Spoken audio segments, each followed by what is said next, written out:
ali ndi ophunzira wake wa Yesu akopera bwanji Maki amene Maki sali ophunzira wa Yesu? Zitheka bwanji?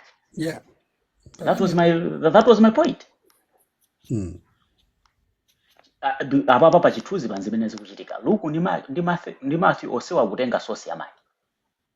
Luku mwina tikhoza kumvesesa kuti poti nayenso sanali ophunzira wa Yesu. Koma Matthew ophunzira weniweni akakopera kwa munthu osadziwika. Maki anayenda. Maki anali ophunzira wa Yesu. Achina Petro. Ndi ophunzira wa Yesu. Ophunzira wa Yesu akakopera ophunzira wa Petro.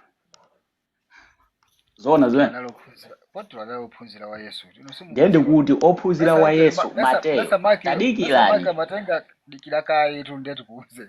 Besa Maki amatenga ojeni buku lake zimene malemba za matenga daily kuchokera kwa Petro. Petro anaenda ndani. Ndiye ndikunena kuti ophunzira wa Yesu direct akakopere zinthu kwa ophunzira wa Petro. Kuzona zoti ndizazeru zimene. Kwa basi.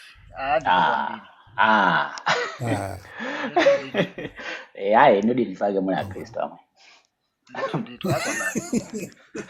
Chikukhalani. Machitulukira chifukwa chokhalira Kristo munthu. Ndachitulukira cho. Awade ndachitulukira bwe.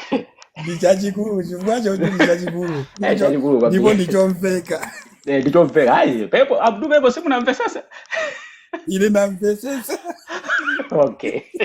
Eso ndamvesesa. Ophunzira Petro kaphunzira maswahaba Yesu. Zona ze. Kwaitana bwera vanhu Yesu anatere pamene Mateyo anali naye Yesu. Pepo munthu chikristo zichikunkhala. Avene ndecheni. Amwena inu musazasiye chikristo so. You deserve to be a Christian. Say. Iko wakafunda kamene ukandikwa na bwana.